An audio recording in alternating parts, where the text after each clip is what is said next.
శివుణ్ణి పూజించినటువంటి వాళ్ళు భవులు అనే పదం వాడారు. వాళ్ళు అంటే పాపి అనే అర్థంలో. వాడిని చంపచ్చని కూడా చెప్పారు వీరశైవ మతంలో. నాకు ఇంకేవేవో గుర్తొస్తాయి ఆ సిద్ధాంతాలు చదివినప్పుడు. పరతత్వాన్ని ఆరాధించే సంప్రదాయానికి వైష్ణవం అని పేరు. దానికి ఇదిగో ఈ పద్ధతిలోనే చెయ్యాలని దాన్ని కొంచెం స్పెసిఫై చేసింది ఏదైతే ఉందో అది శ్రీ వైష్ణవం. స్పెసిఫికేషన్స్ ఉన్నాయి దానికి, అంతే. ఇది కాదండి అని చెప్పి కన్నడ ప్రాంతంలో వీరశైవం వచ్చింది. శైవంలో కూడా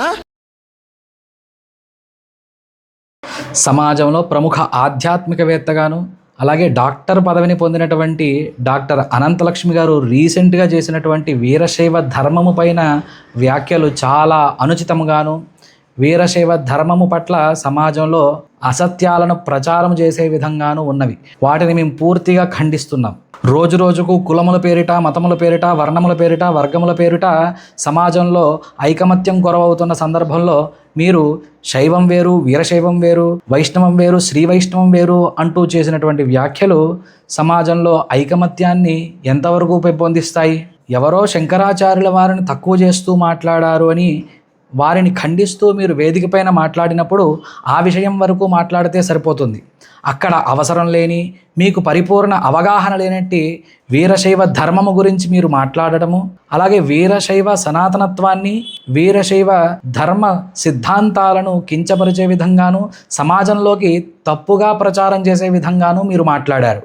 శివుణ్ణి పూజించినటువంటి వాళ్ళు భవులు అనే పదం వాడారు. వాళ్ళు అంటే పాపి అనే అర్థంలో.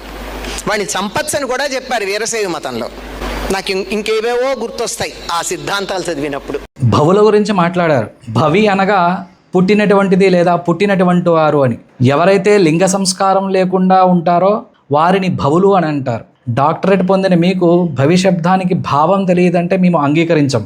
భవులను చంపండి లేదా శివపూజ చేయనటువంటి వారిని చంపివేయండి అని వీరశైవ ధర్మం చెప్పిందని మీరు వ్యాఖ్యానించారు. నిజంగా వీరశైవ ధర్మంలో భవులను లేదా శివపూజ చేయనటువంటి వారిని చంపండి అని ఉన్నట్లయితే, దానిని శాస్త్రాధారితంగా ఎవరైనా నిరూపించినట్లయితే వారికి శారదా శ్రీ విద్యాపీఠం వీరశైవ ఆశ్రమం తరపున ₹1,00,000 ఛాలెంజ్ చేస్తున్నాను. నిరూపించలేకపోతే మీరు చేసినటువంటి వ్యాఖ్యలు అసత్యములు అని ఒప్పుకొని వీరశైవ సిద్ధాంతాన్ని, దాని గొప్పతనాన్ని మీరు తెలుసుకోండి, అలాగే సమాజానికి తెలియజేయండి.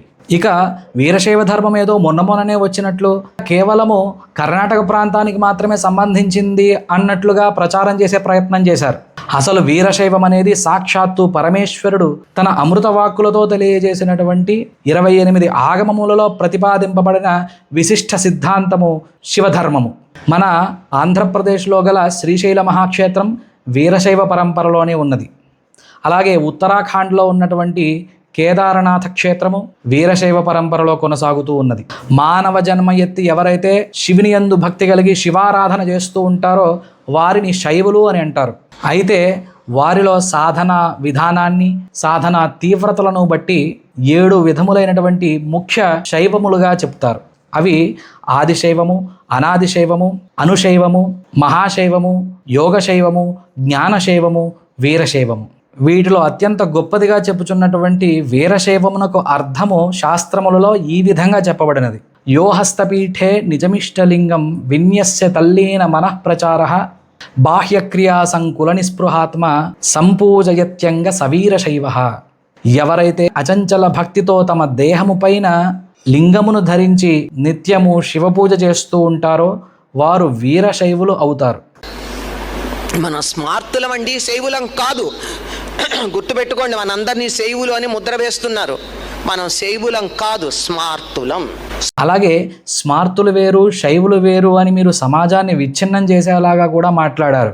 స్కాంద పురాణంలో కశ్యపాత్రి భరద్వాజ గౌతమాద్య మహర్షయ ధారయంతి సదాలింగం ఉత్తమాంగే విశేషత అని చెప్పబడ్డది.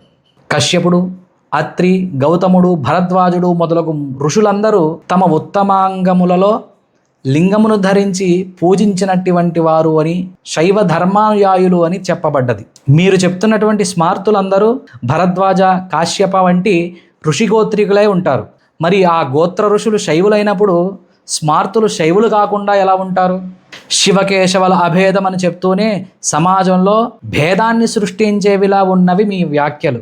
విరోధం విశబ్ద స్యాత్ రషబ్ధో రహితార్థక విరోధరహితం శైవం వీరశైవం విదుర్బుధాః.